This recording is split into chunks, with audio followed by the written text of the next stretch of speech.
there was a second worksheet that you should have. And I'm actually building off of what Pastor Jabez actually taught the presiders like 3 years ago.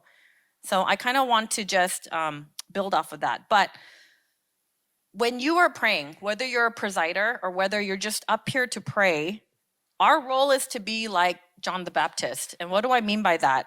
I want you to turn to John chapter 3, verse 30. Can somebody read that out loud in English? John chapter 3, verse 30.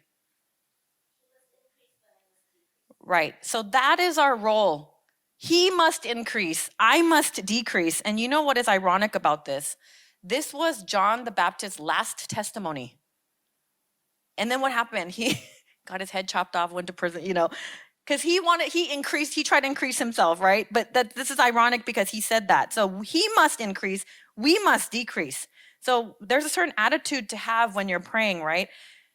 Who is the main object of our worship?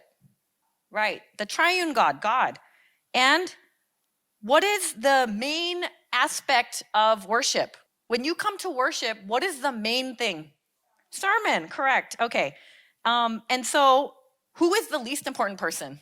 Right, we are. If we're up here presiding, we are the least important person. And we need to just get out of the way. We have to decrease so the word is increased.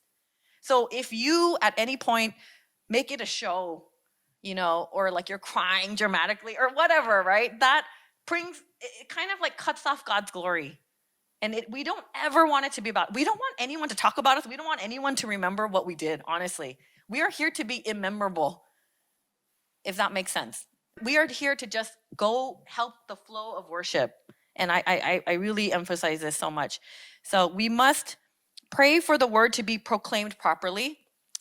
And also, we need to pray for the speaker. That is so important.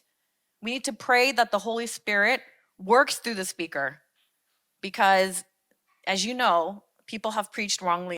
So we want to make sure that the Holy Spirit is working and moving when he preaches, right? So I want you to look at the worksheet, the second worksheet I gave you. So this is an acronym for when we pray. So the first one, P, praise. What do we do when we give praise in this part of the prayer? What are we doing?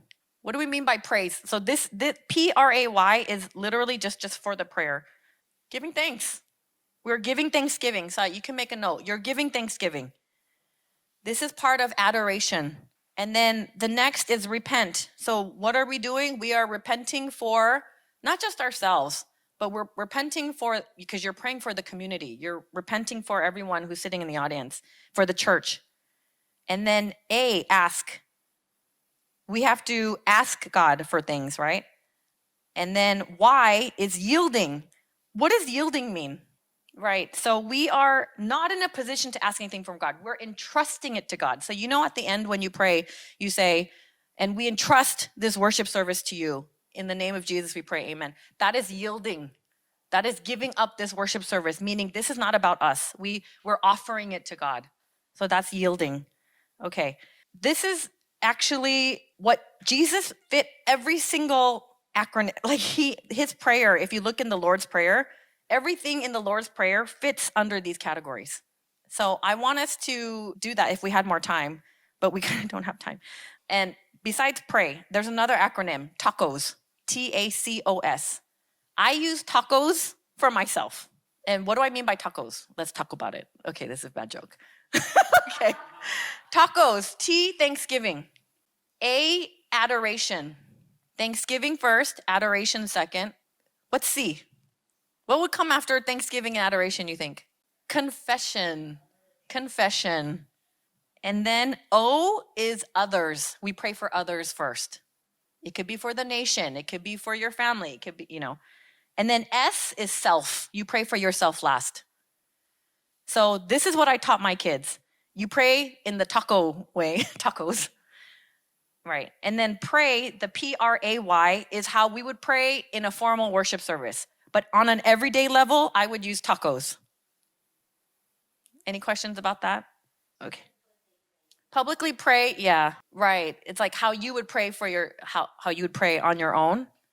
And I think the A part is what confuses people. What is adoration? So we know what Thanksgiving is. We thank God for letting us come listen to his word. But what is adoration? Do Koreans actually teach how to pray in Korean? Have you been taught how to pray in Korean? Okay, what would the adoration be in Korean? Did anyone teach that part? 영광 돌린, like that's how you would say it? Okay, but see, English is good in the sense that we have acronyms, but Korean doesn't really have acronyms for prayer. So adoration, I want you to think like this. Why are we praying to God anyway? Why are we praying? You've been at your church this whole life and you know why we pray. Why? Because he is worthy to be adored. God is worthy of our adoration. We are nothing. He is worthy to be adored. So, and also when you pray, when you give praise to God, and we open up with praise, right? We sing hymns and we come up here and pray. That is all part of worship. And what does that do? It sets the tone for worship. So if you look in Psalm 104, right, God is in the midst of our praises. If we don't praise, God is not going to come close to us. We can't just be like, God, give me this, give me that. Are you going to approach someone who just asks you for things all the time? No, you have to open up their heart. In the same way, we need to open up his heart. So also, when we say, God, you are great, you are mighty, you are worthy to be praised, we are putting the focus on him and not on ourselves, right? And when we focus on him, what happens? Our faith increases, and we don't focus on our circumstances, our situations. We don't think, oh, I'm so like pathetic or this is happening. No, we focus on God and we praise him, because remember, it's the Lord's day. It's not our day. It's his day. So that's why we spend time setting the tone for prayer. So not only do we say, God, thank you for letting us be here, but you created, like, if you think about how big this universe is and how little we are, it's amazing that we're even called to be here, right? This universe is vast. So when we have to remind ourselves who we are, because we think we're something, but we're not. And so that time of adoration is to remind ourselves who God is and how great he is. And this is not something to take lightly in prayer. This is actually something you really need to think about in your faith. Like, I know it sounds kind of ridiculous, but you need to pray on how to pray. So when you have to come up to a public speaking, like prayer event, like a worship service, you're going to think like, what am I going to say, right? How are we going to move God's heart? And then confession, obviously, we are repenting for our sins. We are repenting for the nation. We're repenting for our church. And then we pray for others and we pray for self. But I think the most important thing out of all of this, if anything you've taken away from today, is you must be genuine. Don't just pay lip service to God. God hates that, right? He wants genuine prayers. And I don't know if anyone went to Friday praise night yesterday, but Pyonjeju Moksa님 was talking about how Moses, you need to go back. I wish we had time. Is it Exodus 34, 5 through 9? Let's go to verse 6, and I want you to see what Moses says. He says, the Lord God, compassionate and gracious, slow to anger, abounding in loving kindness and truth, who keeps loving kindness for thousands, who forgives iniquity, transgression, and sin.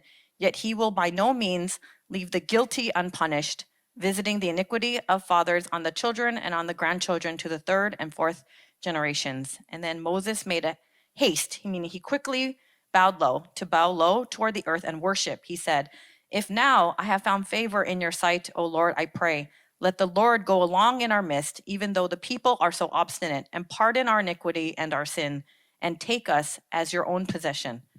So if you read what Moses did, he is really taking his time in trying to move God's heart, because God is angry. God is very angry. And look at how smart Moses is, right? He's very smart and wise, because he calls him compassionate and gracious. And God is like, I am. Yes. Let me be compassionate and gracious. So you want to move God's heart to move in the way that you want him to work in us, right? So that's where adoration comes in. This is so important. And Moses really did a good job of it. When you go home, I want you to see like the Lord's Prayer and see where you can fit in like P-R-A-Y, where Jesus put it in, because it's perfect.